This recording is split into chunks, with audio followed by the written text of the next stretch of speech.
Educational Communications and this station present Environmental Directions with Nancy Perlman. On this series, we explore the effects of human influence on the Earth's ecosystems and discuss solutions to environmental problems which affect the quality of life on this planet. Environmental Directions gives you the kind of information you need to help you participate in decisions impacting your community, the nation, and the world. Now, here's your host, Nancy Perlman. Hello. For the next half hour, we are going to be talking about Jewish environmental values and caring for non-human beings with my guest, Jonathan Friedmann. He is Dean of the Master of Jewish Studies program at the Academy for Jewish Religion, California, where he teaches Jewish environmental ethics, among other subjects. He is also a cantor and the community leader for Adat Chaverim, a congregation for humanistic Judaism in Los Angeles. He has authored the book, Torah Service Deeds, Jewish Ethics in Trans-Denominational Perspectives. Welcome. It's a pleasure to have you with us.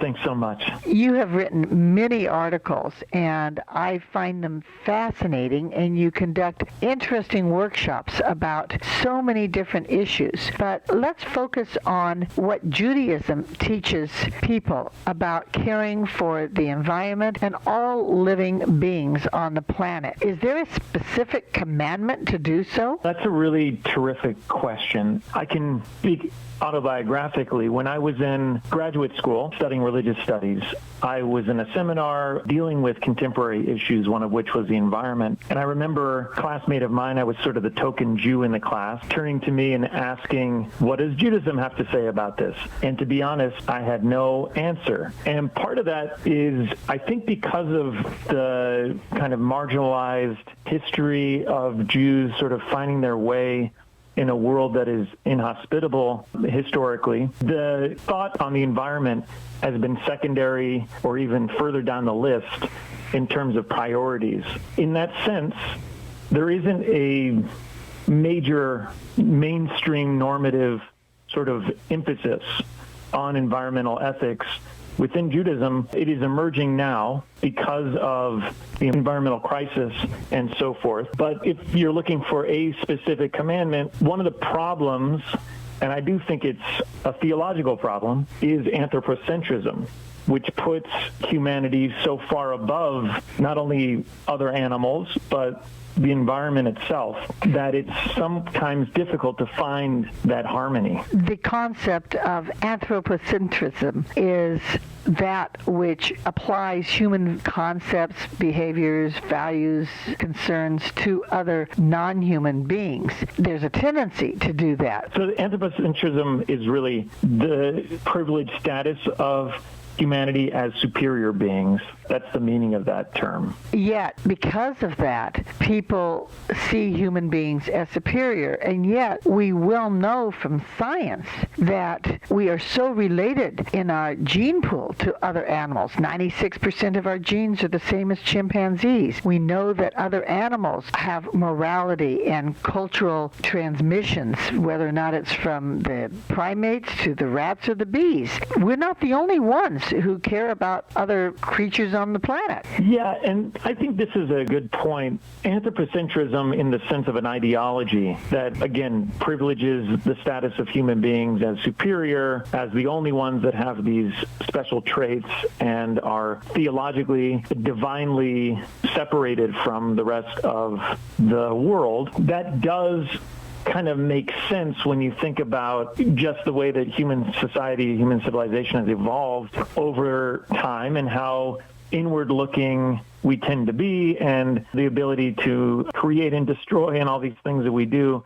does seem to be traits of dominance. And I don't know if that's avoidable, to be honest. I think part of what I try to do in my own just daily life is to work towards being post-anthropocentric, being maybe beyond that ideology, that assumption of superiority, and try to even things out a little bit and living more in harmony and being more aware of other species and the environment and so forth. I do think that we can modify anthropocentrism because of what you said in terms of understanding that other creatures really aren't that distinct from ourselves. Maybe we've been lied to by our holy books or whatever, our society and so forth. But anthropocentric orientation, which is understanding that, of course, human beings are going to care most about human beings, but without excluding other beings. In the same way that a cat or a dog or a chimpanzee or a mosquito might care more about its own species, it's unavoidable. But I think part of having this kind of higher intellect that we've been burdened with as human beings, part of it is using it in a way to expand beyond that sort of insular, inward-looking morality and trying to expand it to those beyond our species. Do animals have souls? Depends on what one defines as a soul. If it means consciousness, if it means self-awareness, if it means the ability to love and feel, which is probably what soul means to me, then there are many species that do, and I think the more species we study, the more we recognize that even fish feel pain and so forth and so on. So I would say, yes, all living beings have something that we might call a soul.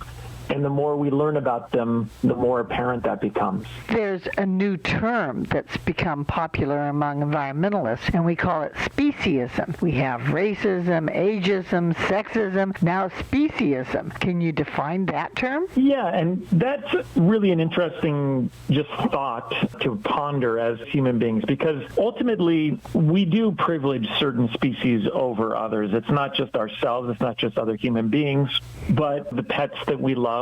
We're very generous in ascribing personality traits and seeing affection and really what we would consider human emotions and so forth expressed in our family dog or family cat or what have you. And yet at the same time we eat animals that are very similar. That is mammals with the same kinds of traits, the same ability to love and show affection and fear and all of those things. Cows and dogs aren't that different. But we do privilege certain species over others in that sense. It's somewhat of an unthinking position. The way I look at it, actually, is we dehumanize. And I do mean that in the sense of animals are people too, right? So we dehumanize those mammals and birds that we like to eat, fish as well, whatever the animal species might be, because we don't want to have to confront the reality that they're not that much different than our dog or cat. So part of that ideology or part of that instinct of speciesism is in a way a sign of our humanity in the sense that we don't want to harm. We don't want to think that we're harming other beings. And so we dehumanize them to the point where they're just walking meat for us without any consciousness, without any feelings and so forth. It's just not true scientifically. What animals people feel they can eat also depends on both their culture and their religion, because you mentioned dogs. We here in America keep them as pets, and yet in other countries they eat them. You have some religions like Jainism, which basically says no animal should be eaten, and they even cover their mouths so they don't swallow insects, and they totally get into the vegetarian or veganism. So it's a combination of where one lives, how one grows up, what belief system one has adopted, what cultural practices have evolved in that community. Do you see a change happening where all animals will be considered non-edible? Because we also know that in some very religious Orthodox Jewish communities, they maintain a specific kind of diet related to kosher laws, and yet they allow meat eating, and sometimes the slaughter in the kosher way might be very inhumane. Yeah, you bring up some really key points. One of the things I like to present to my students in my environmental ethics course, Jewish students studying to be rabbis and so forth, is that the Bible itself, the Hebrew Bible, is not very kind when it comes to dogs.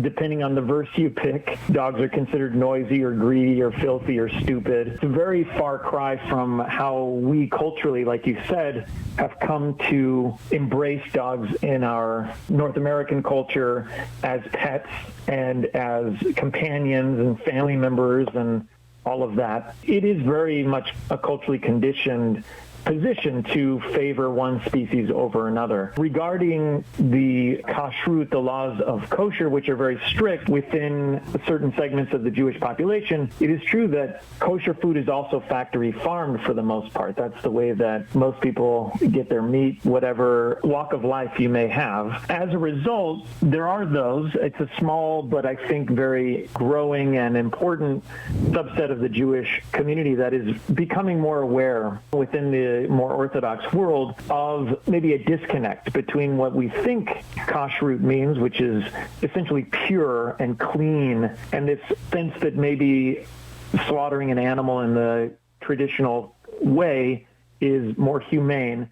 That doesn't seem to be the case, and it isn't the case in terms of how this food gets onto people's tables. There is a newer concept of eco-kashrut. Eco-kashrut is sort of taking the ideas, the principles, the values of what underlies historic kashrut, meaning, again, the sense of purity, the sense of humaneness, the sense of sensitivity and thoughtfulness, and expanding it to an environmental concept, which includes, in many cases, going vegan, because some Jewish environmental ethicists will say that you can't eat meat and be kosher at this point because of the way that the meat is prepared, the way, again, that it is slaughtered and so forth, is inconsistent with what a humane approach might be. Again, it's not a mass movement at this point, but certainly a growing one. And there are a number of organizations that are dedicated to this within the Jewish world. Some of those organizations include Jewish Veg, Shamayim, Jewish Animal Advocacy, and the Jewish Institute for Animals.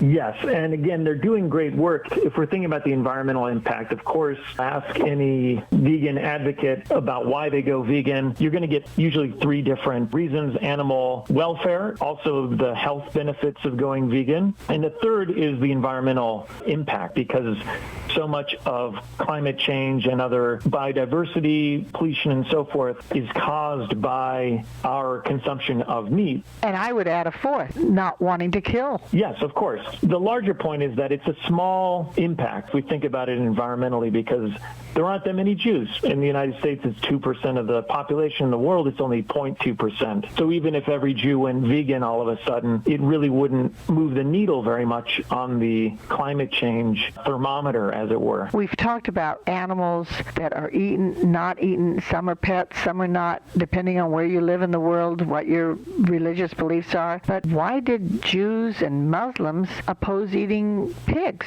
That is a tangled question, a lot of different theories about that. One is economic, the sense that pigs were very difficult to raise and keep in the climate, so it was a burden to have pigs as livestock. Another, which is a little bit more evocative, is that as Judaism was moving away from human sacrifice, which was a norm in the ancient world, really until it wasn't, pigs were seen as close to human beings in that regard. In some cannibal cultures, I've been told, human beings are called long pig because of the similarity in taste of human flesh and that of pigs. And also when you look at a pig's face, the eyes and the sort of structure is very similar to humans, and the way that they scream and so forth. So the idea is that as the rule against human sacrifice was being imposed, the expansion of that rule actually included pigs who might be a reminder of human sacrifice. So that's a little bit of a weird explanation, but there is some literature on that as well. There are so many issues regarding how we care for animals based on our belief systems, based on the need to care about protecting our planet. And we are going to talk more about these values when we return in a moment with my guest, Jonathan Friedmann, who is the community leader of Adat Chaverim. Environmental Directions with Nancy Pearlman continues with further discussion of the world's critical ecological issues. For more information, you may call 310-559-9160 or go to www.ecoprojects.org. Now, Here's Nancy. I'm speaking with Jonathan Friedmann, a Cantor who is Dean of the Master of Jewish Studies program at the Academy of Jewish Religion, California, and the community leader for Adat Chaverim, a humanistic Judaism congregation in Los Angeles. We've been talking about animals, but yet there are other living beings on the planet. I believe that there's a Jewish tradition of planting trees, even some sort of holiday related to that. Could you explain the importance of protecting the other creatures, our plants and our trees, our flowers? Yeah, so I'm glad you brought that up. Earlier you were mentioning the idea, a fourth reason to go vegan, that would be the desire not to kill, not to harm, and not to destroy. And in fact, there are two Jewish principles that are connected, one on the animal side and one on the plant side of the coin, as it were. On the animal side, it's Tsar Baalei Chayim is the term, which is suffering of living beings. So the idea is that those animals that are under our care, whether they are our pets or domesticated animals generally, we do our best not to harm them, and there are a lot of implications and variations of how that is interpreted. But the notion is that if you harm an animal, you're actually doing damage to yourself, in the sense that there's that stain, there's that sort of moral degradation that occurs when one harms another living being. And so really the reason not to do it, given in the Jewish law, is so as not to deplete or degrade your own character by doing damage. And a similar idea is presented when talking about the other Jewish principle related to the plant world, which is called Bal Tashchit, or do not destroy. The notion is that if you have to chop down a tree, if you have to uproot something, you need to plant something to replenish it. That even though we need to, as human beings, use wood and, of course, uproot vegetables and so forth and so on, we cannot leave it fallow. We have to replenish. So you mentioned the Jewish holiday. It's kind of like a Jewish Arbor Day. It's called Tu B'Shvat. Happens in the spring, usually early spring, in February, even late in January at times. It deals with the kind of ancient custom of counting the year of a tree in terms of when it is mature enough to give fruit. And it had to do with giving fruit or sacrifice, actually, but basically giving of the tree the first fruits to the local priest and so forth and so on. But there's an even earlier basis, potentially, some scholars have speculated, for Tu B'Shvat, which is actually the day of Asherah, who is a goddess who in some folk Jewish, proto-Jewish communities was the wife of the Hebrew God, and she was represented by trees. So it's kind of this Mother Earth notion. She had her own holiday, basically her birthday, which was Tree Day. And this idea of venerating trees and all of the symbolism that comes from literature about trees and how they stretch out into the heavens and reach down into the earth, and the tree of life imagery and all of this sort of thing, there's something really powerful about that. I think most people in most cultures are attracted to trees. Some would say maybe because as our species began, our proto-human ancestors were living in trees before they stepped on to the earth and started walking upright and that kind of thing. There are a lot of theories about that. But ultimately, the idea of not necessarily worshiping, but revering trees is very much rooted in our, I guess that's a pun, rooted in our consciousness as human beings. And there's something really powerful about that, too, because we know that trees are the earth's lungs, and without trees, what happens, right? Trees provide so much for us, whether or not it's the air quality, whether or not it's food, whether or not it's fuel, whether or not it's for clothing, whether or not it's for housing. Yeah. We definitely need trees. We've talked about food, animals, what we eat, what we don't eat, but what other individual actions are recommended through your faith studies? One action action I think we alluded to before is planting trees. There are few things that are more effective than planting trees. So there are cities that have programs, and of course there are groups. The Tree People out here in the Los Angeles area have been doing that work for a long time. And that is consistent with, again, the idea of do not destroy, we must replenish, the idea of tilling the garden and so forth. So in my own, I guess, frame of life, frame of living, I try to do things that are personal and simple and not, again, in the activist realm. That's not really where I'm active.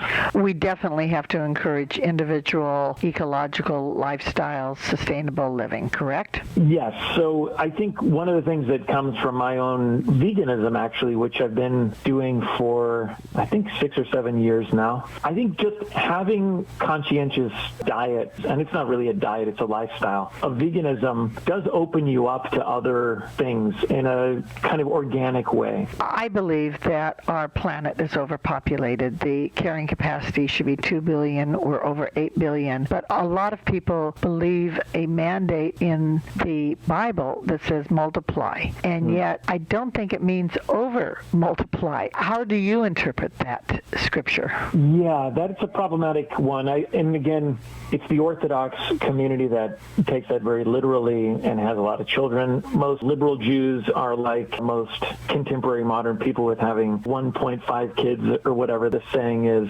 So the way I look at it is there are different ways to be fruitful and multiply. There are intellectual ways. There are moral ways of doing that. Again, even in an environmental spectrum, planting a lot of trees, that's being fruitful and multiplying. So I think, again, expanding a concept of that beyond human reproduction might be what you're looking for in terms of keeping that principle, but also interpreting it in a way that's more sustainable. Do you think that the faith community could take a larger role in getting legislation and governmental agencies to act to protect ecosystems, other animals? Because traditionally, the faith community were very active in causes from civil rights to abortion to slavery. Can we see more of it in terms of environmental protection and preservation? Yeah, it is happening. Definitely there is much more movement on that front as the climate crisis worsens and as this becomes really a stewardship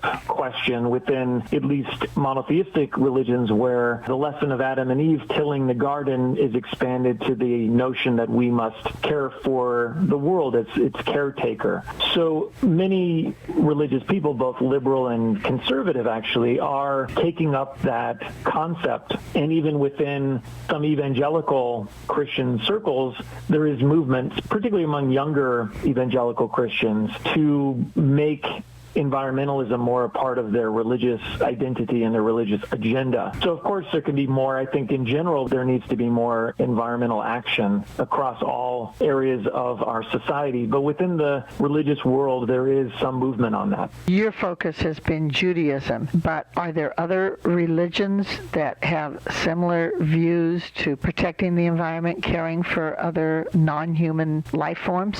Yeah, you mentioned Jainism earlier. Their version of the Golden Rule, we know the Golden Rule is found in all philosophies and religions, actually includes non-human beings as well. So that is true for many of the Eastern religions. Different versions of Hinduism and Buddhism have vegetarian, vegan kind of lifestyle built in. In your book, Torah Service Deeds, Jewish Ethics in Trans-Denominational Perspectives, you discuss the separation of civilization from our natural world and how prior to the monotheistic religions, animistic spirituality was much more centered with the natural world rather than what we have now, which is a human-centered worldview. Do you think that we can get back to seeing humans as part of that natural world and protecting it better than we have been and stopping the climate change and the other destruction going on? I'm neither an optimist nor a pessimist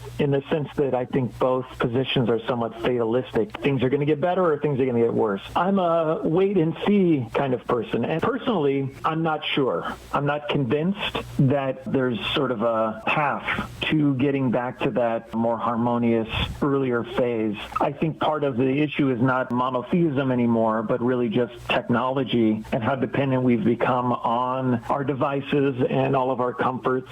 And I don't know if any of that is reversible. However, I do think, again, that adopting a worldview that both values humanity and our accomplishments and this kind of humanism, again, I work for a humanistic congregation, the idea of human dignity, human uniqueness and all of that, and how important it is for us to protect each other and preserve each other's dignity and so forth. I'm all in favor of that, of course, but I think we have to go beyond humanism in the sense of applying those same principles to the world at large and maybe specifically non-human animals. The idea of loving your neighbor as yourself, why not include other species in that love, right? And if that love means do no harm, then let's try to be a little kinder to even the animals of the wild. The same would be true for this concept of being created in the image of God, which is very central to Jewish ethics, to monotheistic ethics in general. We're not the only ones with that image. As you mentioned, we share so much of our DNA, so much of our characteristics with other species.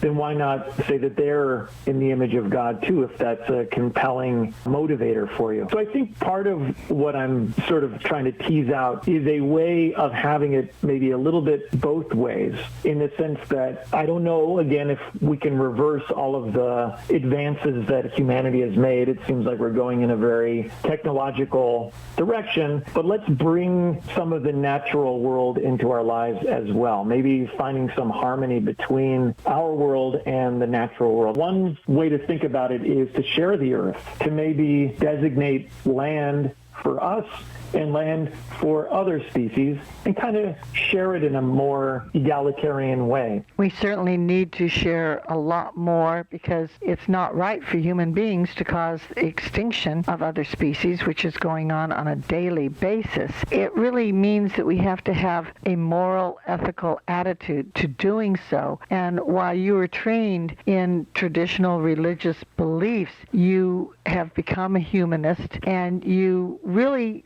support science over literal interpretations of the Torah or the Bible or other religious teachings. How do we get people to see our modern society and how science is so important to support and engage in new technologies that will not harm us but will help us?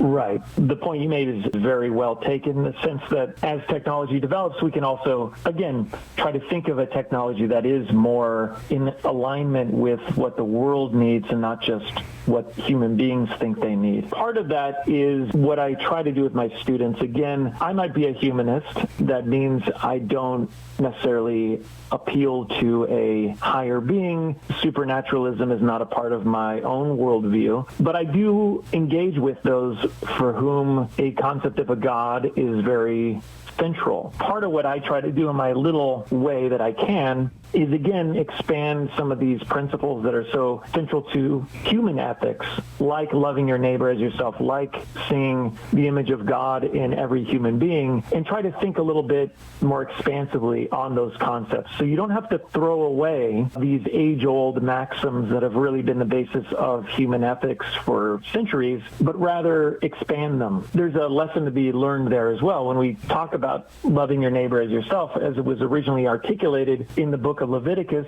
in the Torah, in the Bible. It really was literal in the sense of loving your actual neighbor, someone in your tribe, someone in your community as yourself. There wasn't this sort of intuitive expansion of that to people beyond your group, as we usually think of that phrase these days as a golden rule, applying to everybody, not just people who are like ourselves. So there's already kind of an expansion that occurs within the human framework with a principle such as that. My hope is that we can expand that beyond just the human and maybe move into a post-human or a humanism plus kind of mindset where when we talk about what we need, the we might mean more than just human beings. I'm so pleased that you love one's neighbor as yourself, and you extend that to loving all the other living beings on this planet. It's wonderful to have a perspective that cares for our planet, whether or not it's religious, scientific, or a combination thereof. Agreed. I'd like to thank you so very much for sharing your concerns with us, and thank you for being my guest. My pleasure. I have been speaking with Jonathan Friedmann, who is Dean of the Master of Jewish Studies program at the Academy for Jewish Religion, California, and who is the community leader of Adat Chaverim, a congregation for humanistic Judaism in Los Angeles, and is a cantor. Also, he is a co-editor of the book Torah Service Deeds, Jewish Ethics in Transdenominational Perspectives. I'm Nancy Pearlman. Thank you very much for joining us, and do tune in again next week. If you would like free information about these environmental issues, go to www.ecoprojects.org or call 310-559-9160. Environmental Directions with your host, Nancy Pearlman, is a community affairs program of the nonprofit organization Educational Communications and this station.